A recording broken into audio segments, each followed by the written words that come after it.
What's going on, everyone, and welcome back to the Ghouls Gaming and Tech channel. Now this video is going to be short and sweet. I don't want to make this video too long, but basically I'm going to give you guys the best settings for this new Asus ROG Swift monitor I got. It's 4K OLED, and I believe the actual model number is PG32UCDM, just because I know out of the box is some tweaking you have to do to really give you that good picture. And for those of you who don't know really how to maximize those settings, that's what this video is for. So we're gonna hop into that really quick. The link for this monitor will be in the description below if you guys want to get it yourself. But yeah, if you're new to the channel, make sure you hit that subscribe button. If you're new or returning, make sure you hit that like button. It's definitely appreciated. It's the best way that I and YouTube knows you guys enjoy this kind of content. So without any further ado, let's get into it. All right, you guys, so we have the monitor booted up right here. So we're going to dive straight into the settings. But once we're done showing the settings off, I'm going to click on a few of these games just to show you guys kind of what it looks like. Just click the little control button in the back right here, and the first option you have is the gaming option. You have a bit of information that you can kind of see basically what the screen is running in. Still 3840 by 2160, that is 4K. And then right here you have game visual. It says racing mode, and then the input I have it on is the HDMI 1. Now this depends if you have it hooked up to an Xbox, PC, whatever. The PC you might be using a display port. Whatever the case is, whatever image is showing, that's what the input will be.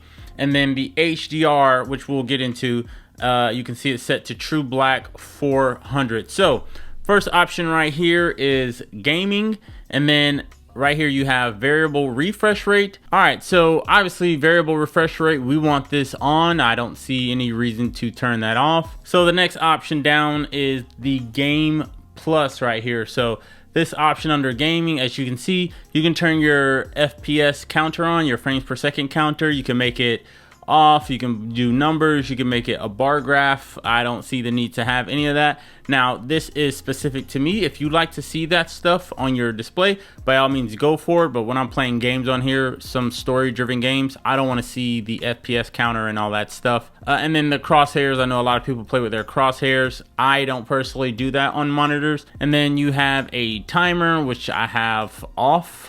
And then you have a stopwatch and your display alignment. Those both are off right there. And then as you go to this Asus Display Widget Center, you just scan this QR code and it basically kind of explains some stuff to you. And then the next option, which is the meat and potatoes, is the image option. So right here you have brightness on 100, which I highly recommend, because this monitor gets true black and very dark tones, so you also don't want to lose any brightness when you set it in that mode. So that's why I put that on 100. I think default it comes on like 40 or 50, so make sure to change that 100. Uniform brightness and contrast, it has those blanked out because of your HDR settings, because anytime you do HDR, your monitor or your display automatically sets according to your console or whatever's HDR setting. So that's why those aren't lit up. Vivid pixels, I put that on 100. Again, I think this default comes on like 80. I want all my pixels vivid. I don't know why anyone would put lower than 100, but hey. And then HDR format, you have HDR10 and Dolby Vision. For those of you who don't know, Dolby Vision is by far way better than HDR10. I think when you originally boot up the monitor, it comes in HDR10, so make sure to switch it to Dolby Vision. And then HDR settings right here. So default, I believe it comes on gaming HDR, which is not a bad option. Essentially, your PS5 Pro or whatever you have hooked up, it's going to factor in those HDR settings. But if you scroll down to this display HDR 400 True Black right here, trust me when I tell you, you will not be disappointed when it comes to playing in this mode. The textures, the colors, the darkness, the contrast, the brightness, the saturation, everything looks so good in that True Black. And then you have a brightness adjustable toggle right here. Turn it on, it just allows you to adjust it. And then that is all in the image category that we can have access to, because again, we're playing on the PS5 Pro, or we have the PS5 Pro hooked up to this until I get my PC set up. So it can't really change the color. That's why this is all blanked out, because of the HDR settings. And then OLED care. So You have screen dimming control. I turned that on, or left it on. Outer dimming control, and then global dimming control. I left all those on. Pixel cleaning right here. So I'm not gonna do it right now, but basically I think I have it set to every like 8 hours. It will basically refresh your pixels for you. So the pixels that are in the monitor, it will clean them for you. So they're all fresh, vibrant every time you play for the most part. I think I have mine set to, yeah, I have mine set to 8 hours. You can change yours if you want it more frequently. Screen move, I just left this on medium. Auto logo brightness right here. Logo detection, I have that on. Taskbar detection on. Boundary detection, I have that on as well. And then OLED usage info just gives you some info and analytics. Next thing is input select. So you want to make sure auto input detection is on unless you want to manually change the input. So if you have multiple things hooked up, maybe you do have a PS5 and a PC and an Xbox and maybe a laptop, whatever. If you have all that stuff hooked up, you're gonna have to manually change every time. But if you're running limited to maybe one sole thing that you have hooked up, auto detect is fine. And then we go down to lighting effects. So this monitor has a cool little lighting logo on the back of it. It lights up while you're playing, but you can set that to light up while you're playing, or just to always be on. So if you have it on Aura Sync, it won't be lit all the time. So that's why I recommend changing Aura Sync off, because I think it defaults on. And then Aura RGB. So this is basically saying the light that is on the back, when it is on, do you want to turn it off, for one? And what pattern do you want? You can do rainbow, color cycle, static, breathing, strobing. From at least my personal preference, you can change it to yours.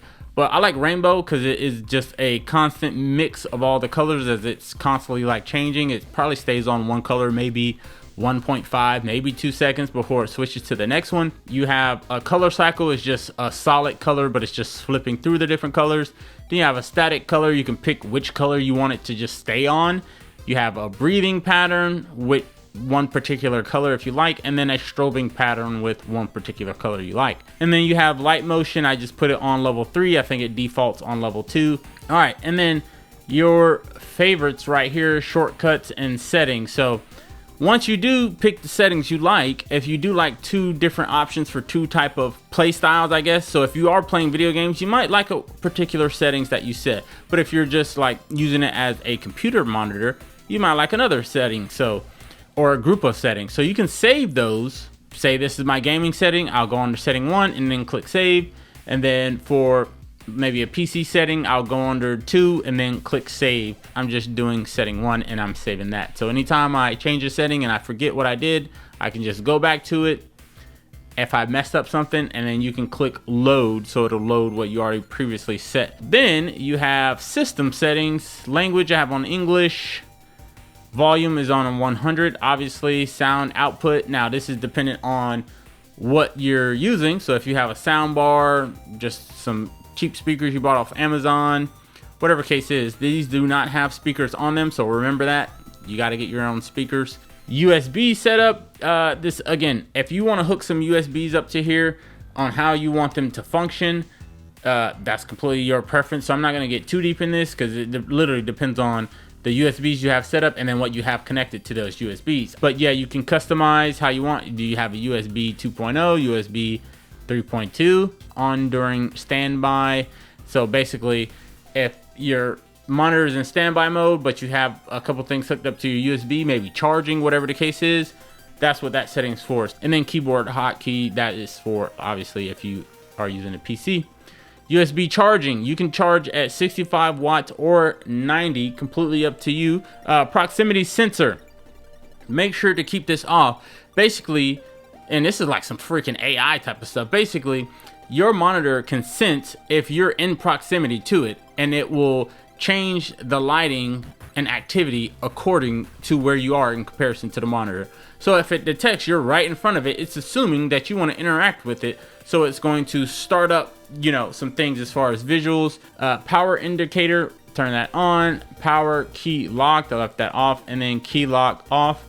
Power settings, I don't want this in power saving mode because I don't play enough to make this thing be like draining energy, and plus it's hooked up to an outlet. And then on screen display setup, just for the purposes of this video, I made the transparency 0 so you guys can see this whole thing, but I did have it up slightly on 20. And then you have display port stream. Again, if you're using the display port and you're hooking up to an actual PC setup, that's where that would come into play. As you play different games, the hertz are going to change, the resolution may change depending on what you're running. Those are the best settings. So now we're going to hop into a couple games just so you guys can see what these settings make your games look like. As you can see, the true blacks are really adding tons and tons of contrast. The image that we're seeing right here, right now the game, just so you guys can get a reference, the game as far as the visual part of it, it is in balance. So balance is visual fidelity similar to quality mode at 40 FPS frame rate. Because this game or this monitor runs very smooth and is up to 240 Hertz with variable refresh rate on,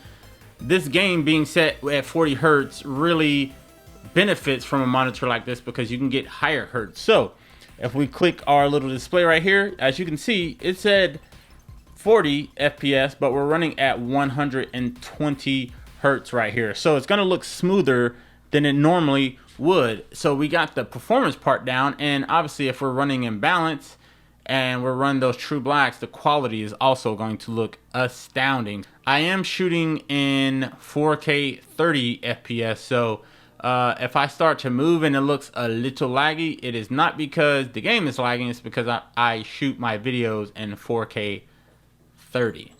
But yeah, this is what it looks like. You got some elements of ray tracing in there. You can kind of see it, and true black really makes some depths of corners, you know, the wood as far as coloring and things like that, daytime versus nighttime. It really complements that stuff and make it stand out. All right, so now we're playing some college football, which is also a PS5 Pro enhanced game, and now you get to see what it looks like.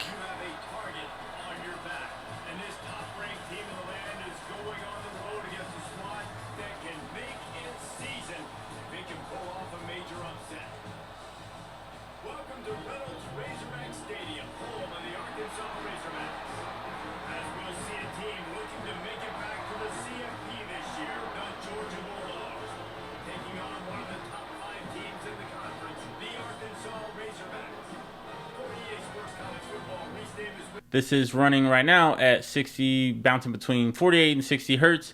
All right, and we're going to start clicking on play, having people move around. So it looked like it's capping out at about 60 Hertz, which is fine. Let's see, we're gonna run some plays real quick. Boom, look at that pass. We're gonna do a little screen. But again, look how rich the colors are, how clear this image is. Hopefully this video does it justice. Block him. Of course he didn't block. Of course he didn't block. All right, we're going to do one more play. Hopefully we can get the first down. Oh yeah, we're out of there. Oh no. All right, you guys, so that's going to be the end of the video. Hopefully this was helpful. You guys kind of get a better idea of how to do your settings. Let me know what you think down in the comments below. Yeah, I appreciate it. Love you guys as always, and I will see you in the next one. Peace.